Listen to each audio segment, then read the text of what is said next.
저희 집이 형편이 많이 좋지 않은 편입니다. 지방에 거주하고 있는데 믿기지 않으시겠지만 제가 어릴 적에는 비가 오면 천장에서 물이 뚝뚝 떨어지는 집에서 살았어요. 방이라고 2개 있는 거, 하나는 부모님이 쓰시고 남은 하나는 동생 2명하고 같이 써야 했습니다. 저는 고등학교 졸업 후에 바로 취직을 했지만 생활비를 보태야 했기 때문에 독립은 꿈도 꾸지 못했어요. 처음에는 어떻게든 독립을 해보겠다고 낮에 일하고 밤에는 편의점 야간 알바까지 해가면서 돈을 모았는데 돈을 제가 더 벌어봤자 더 버는 만큼 집에다가 생활비를 보태야 했습니다. 결국 독립은 포기하게 되었지요. 돈 되는 일만 찾아서 하다 보니 제가 돈 벌어오는 기계인가 싶은 생각도 들고 그나마 저까지 돈을 벌기 시작하면서 집에는 조금 여유가 생긴 듯 했는데 제가 벌어온 돈으로 동생들 교육시키는 게 뿌듯하기는 했지만 한편으로는 부럽고 속이 많이 상하기도 했어요. 일이라도 제가 좋아하는 걸 해야겠다 하는 생각에 배운 게 제과와 제빵 쪽입니다. 좋은 학교 나와서 하는 게 아니다 보니 기본적인 기술밖에 배우지 못했어요.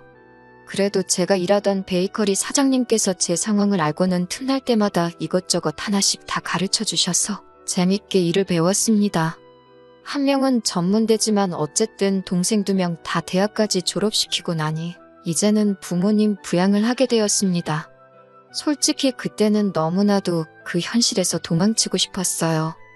베이커리에 자주 오시는 단골 손님 중에서 저를 눈여겨보시던 손님 한 분이 계셨습니다. 점심시간이 돼서 나와서 쉬고 있는데 그분이 저한테 시집은 갔냐고 물어보시더라고요. 결혼은커녕 독립도 꿈도 못 꾸는 저였으니 당연히 아니라고 말씀드렸지요. 그런데 그분이 자기 지인이 아는 사람이 신부감을 찾고 있는데 한번 만나만 보라고 끈질기게 물어보셔서 하는 수 없이 소개를 받게 되었고 그때 처음 남자친구를 만나게 되었습니다. 자기를 소개하기를 본가는 미국에 있고 자기는 아버지 사업을 돕느라 주기적으로 미국과 한국을 오며 가며 하고 있다고 했어요. 이번에도 사업차 한국에 들른 거고 1년에 한국을 3-4번 정도 온다고 했습니다. 한 번 오면 최소 2달은 있다가 가서 연애하는 데는 큰 지장이 없었어요. 저도 일 때문에 바쁘고 시간이 넉넉지 않았거든요. 제 팔자의 연애나 결혼은 꿈도 못 꿀 일이라고 생각했는데 기다림이 길었었지만 남자친구와 시간을 보내는 게 참 좋았습니다. 돈 아낀다고 아까워서 가보지 못한 곳에 가서 데이트도 하고 나름 비싼 선물도 사주고요. 한 달에 3-4번 만나는 게 전부였지만 저한테는 힘든 일상을 버틸 수 있게 해주는 원동력이 돼줬어요. 그런데 남자친구가 저한테 난데없이 청혼을 해왔습니다. 연애를 시작한 지는 1년이 되었지만 바쁜 남자친구 일정 탓에 사실 만나본 건 20번이 채 안 되었거든요. 남자친구는 가족들을 위해 희생하는 숭고한 모습이 인상적이라면서 저랑 결혼하면 자기가 행복할 것 같다고 말해왔어요. 책임져야 하는 입이 있다 보니 집에다 청혼을 받은 사실을 말하기 어려웠는데 부모님도 더 이상 제 발목 잡고 싶지 않다 하시고 동생들도 제 덕분에 학교도 졸업하고 했다며 취직하면 자기들이 부모님 생활비 정도는 마련할 수 있으니 저는 이제 제 인생을 살라고 등을 떠밀어줬습니다. 남자친구도 저한테 했던 말이 한국하고는 다르게 미국은 빵의 주식이 아니겠냐고 빵 만드는 기술자들 대우가 한국하고는 비교도 할 수 없을 정도라고 하면서 미국 베이커리에 취직하면 여기서 버는 돈의 몇 배를 벌 텐데 생활비 보내드리는 거 가지고 자기가 뭐라고 하겠느냐는 말도 해줬었거든요. 그런데 무엇보다 제가 남자친구와 결혼해서 미국으로 향하는 걸 결심하게 만든 건 제 욕심이 가장 컸어요. 언젠가 제 이름 걸고 저도 베이커리 하나 열고 싶었거든요. 사장님이 많이 가르쳐 주시긴 했지만 제가 배운 거라곤 자격증 딸 때 배운 기술 몇 개와 일할 때 배운 몇 가지들 뿐이었으니 저도 본격적으로 하기도 취득해보고 더 배우고 싶은 욕심이 생겼습니다. 그런 열망 때문인지 솔직히 20번 남짓 만난 남자친구가 저에게 청혼을 해왔고 결혼을 급하게 하려고 했는지에 대해서는 의심조차 하지 않았었네요. 그런데 비자를 발급하는 과정에서 대사관에서 제 비자를 반려시켰습니다. 이민 브로커 말로는 제가 학력도 없고 여자라서 비자 발급해주는데 좀 보수적이라고 설명해주더라고요. 남자친구가 자기가 미국 영주권자이니 초청 이민을 해서 영주권을 받으면 된다고 혼인신고부터 올리자고 했는데 그때는 제정신이 들었어요. 그때 혼인신고 올리지 않은 게 천만 다행이었습니다. 물론 고민은 많이 되었지만 남자친구 부모님도 뵌 적이 한 번도 없고 남자친구와도 그렇게 오래 알고 지낸 사이는 아니다 보니 혼인신고를 대뜸 올리기에는 많이 꺼려졌어요. 남자친구가 결국 저에게 제안하기를 자기가 비행기 표값을 내줄 테니 미국에 가서 자기 부모님께 인사를 먼저 드리고 그리고 제 마음을 정하라고 하더라고요. 거기까지는 제가 거절할 것도 없어서 그러자고 했고 얼마 뒤에 저는 미국행 비행기에 몸을 실었습니다. 남자친구 아버님이 사업을 하신다고 했고 남자친구도 한국에 주기적으로 들락날락했기에 엄청 큰 사업을 하시는가 보다 했는데 영화에서나 봤을 법한 분위기 어두운 후미진 동네에서 허름한 맥주 가게를 하나 하고 계셨어요.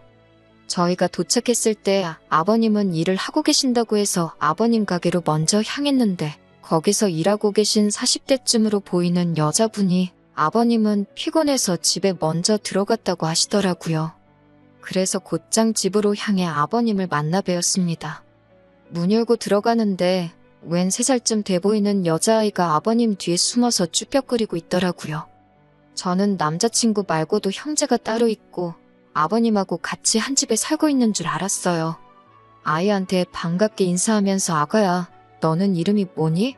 하고 웃으면서 물어봤는데 제 말이 끝나기가 무섭게 아버님이 정색을 하면서 저한테 호통을 치더라고요.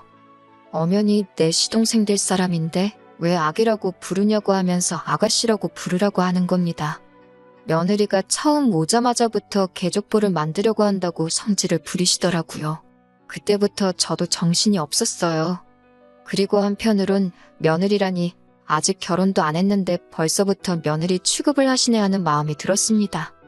남자친구가 그제서야 저한테 설명이라고 해주는데 자기 늦둥이 동생이라고 소개를 해주더라고요. 아버님 연세가 60은 돼 보이셨는데 아버님도 아버님이지만 어머님도 참 대단하시구나 싶었어요. 첫 인사 때는 시동생 된다는 그 아이 때문에 분위기가 어색했는데 오해 풀고 나서부터는 별다른 일이 없었습니다. 저녁 식사할 때쯤 되니까 현관문 열리는 소리가 들리고 여보, 나왔어 하는 소리가 들려왔어요. 어머님이 오셨나 보다 싶어서 그때부터 바짝 긴장을 하고 있었는데 낮에 아버님 가게에서 봤던 40대쯤 돼 보이던 그 여자분이 문을 열고 들어오시더라고요. 남자친구 나이를 생각해보면 절대로 어머님이 될 수가 없는 나이대였거든요.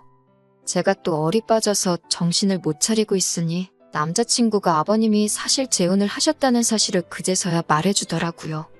그게 뭐 숨길 일인가 싶어서 일부러 헷갈리라고 그런 건지 새로운 사실들을 하나씩 말해주는가 싶었습니다. 아까는 저보고 개족보를 만든다니 어쩐다니 하셨는데 정작 개족보는 누가 만들고 있는 건가 싶었네요. 새어머니이긴 했지만 남자친구하고는 사이가 좋은 듯 보였어요. 식사가 끝나고 저는 짐가방 좀 정리해 놓으려고 남자친구 방으로 들어왔는데 제가 방으로 들어오는 걸 보더니 남자친구가 따라 들어왔습니다. 저보고 많이 놀랐냐고 물어보더라고요. 조금 놀랐다고 왜 미리 말을 안 해줬냐고 했더니 미리 말 안 한 이유는 설명해주지도 않고 여기는 미국이 아니겠냐면서 미국에서는 이런 게 일반적인 거고 색안경 쓰고 볼 이유도 이상하게 생각할 필요도 없다고 하는 겁니다. 한국 교포들이라도 이런 부분은 미국식 사고로 많이 개방적인가 보다 그렇게 이해를 하고 넘겼습니다. 저녁 식사 마친 지 얼마 되지 않은 일은 저녁이었는데 시차 적응을 한 번도 해본 적이 없어서 그런가 몸이 나른하고 잠이 쏟아지더라고요. 그래서 짐 정리를 하다 말고 저도 모르게 잠깐 잠이 들고 말았네요. 제가 잠들었을 때가 저녁 7시였는데 일어나서 보니 11시에 가까워져 있더라고요.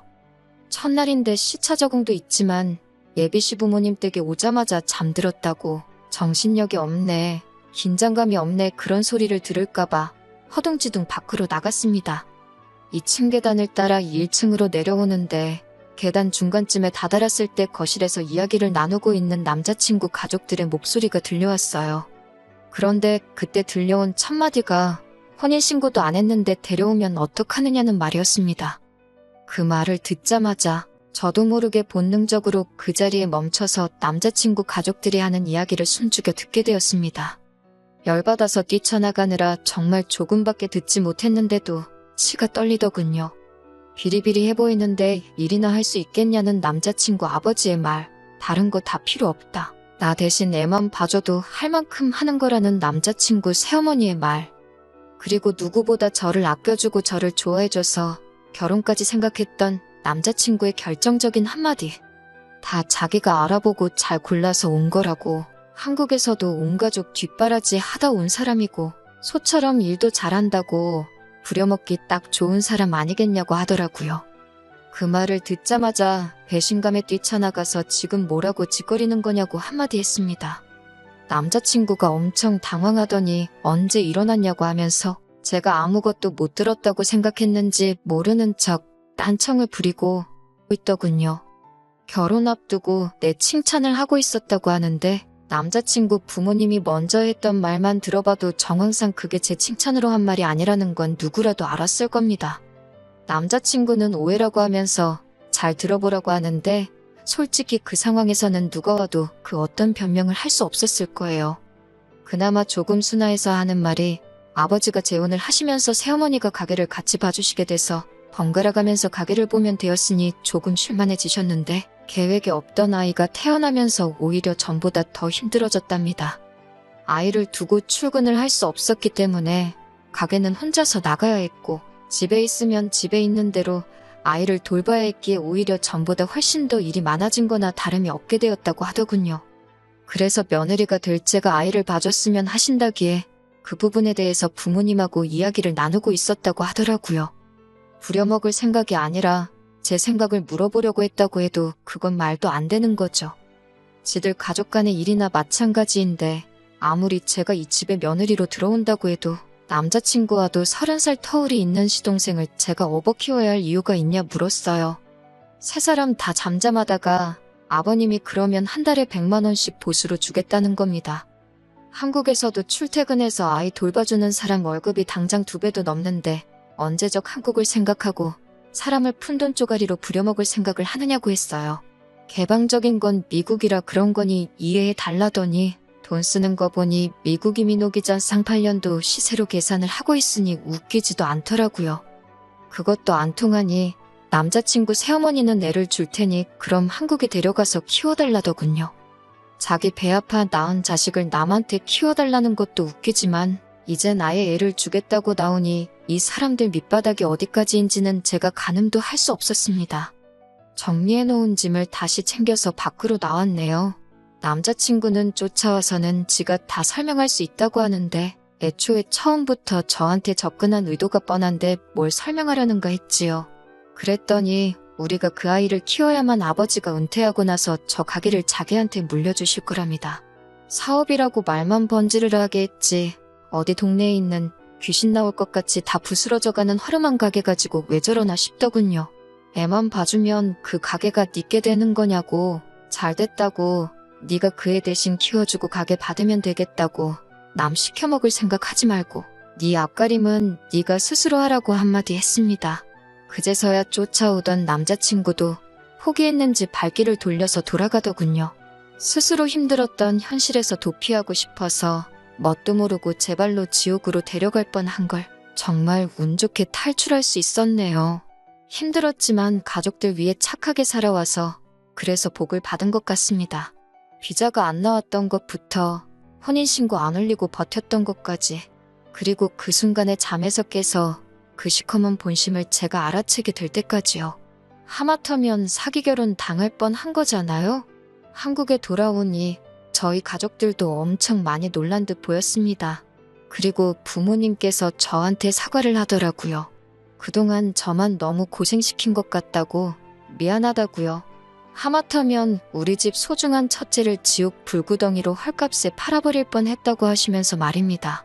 동생들도 이제는 너무 조급해하지 말고 우리 한국 땅에서 제가 하고 싶은 일 찾아서 공부도 해보고 늦었지만 꿈을 이뤘으면 좋겠다고 하더라고요. 이제는 자기들이 저한테 베풀 때라고 하면서요. 제가 지켜줘야만 하는 가족들인 줄 알았는데 저를 이렇게 지켜주겠다고 나서니 그렇게 든든할 수가 없어요. 비 온 뒤에 땅이 굳는다고 했나요?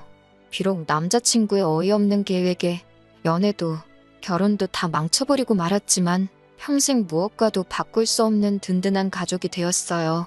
앞으로는 저도 제 인생의 새로운 목표를 잡아서 앞을 향해 뛰어나갈 생각입니다.